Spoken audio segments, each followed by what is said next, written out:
Alors aujourd'hui, on va s'attaquer à une question fascinante. Pourquoi est-ce que la communication est parfois si compliquée? On va décortiquer ensemble une grille de lecture qui vient du best-seller Entouré d'idiots en se concentrant sur deux profils bien précis. L'idée, c'est simple, mieux se comprendre pour mieux communiquer. Allez, c'est parti. On a tous déjà vécu ça, non? Cette frustration immense quand on a beau essayer, le message, il ne passe juste pas. On a vraiment l'impression de parler à un mur. Mais et si ce mur, au fond, n'était qu'une illusion? Une illusion créée par des manières de communiquer totalement différentes. C'est ce mystère qu'on va essayer de résoudre ensemble. Voilà l'idée centrale. Il ne s'agit pas de mauvaise foi ou de mauvaise volonté, mais de câblages internes qui sont différents. Comprendre ces personnalités, c'est un peu comme chercher la bonne station de radio. Une fois qu'on est sur la bonne fréquence, tout d'un coup, le message de l'autre devient clair, limpide. Commençons notre exploration avec le premier profil, la personnalité verte.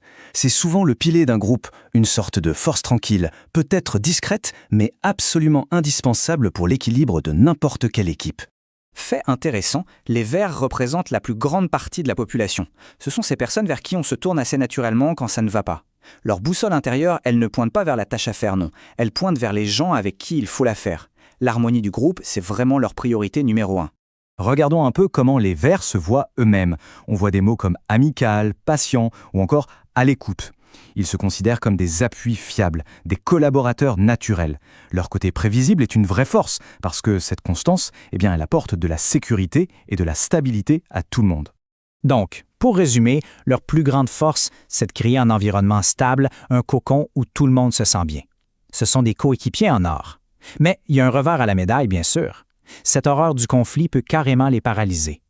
Ils vont parfois préférer laisser une situation pourrir en silence plutôt que de risquer une confrontation qui, selon eux, briserait l'harmonie du groupe.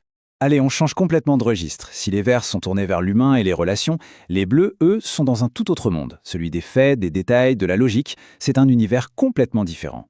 Pour une personnalité bleue, une chose est sûre, la qualité, ce n'est pas une option. Ce sont un peu les grands perfectionnistes du zodiaque comportemental. Ils ont ce besoin presque physique de tout comprendre, de connaître chaque détail, chaque petite variable, avant de se lancer. La logique et la précision passent toujours avant l'émotion ou la rapidité.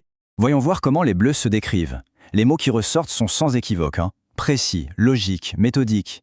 Ça dépeint parfaitement leur monde intérieur. Un endroit où tout doit être classé, analysé, vérifié.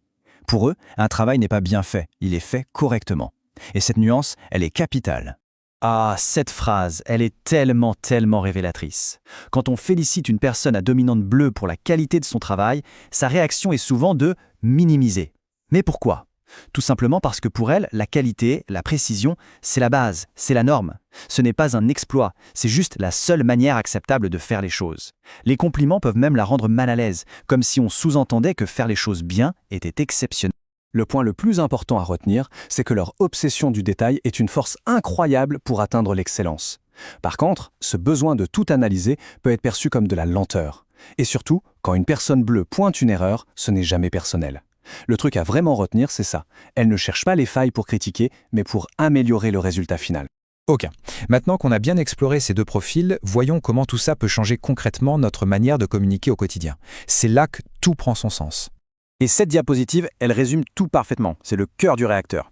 Le vert se demande, est-ce que tout le monde va bien?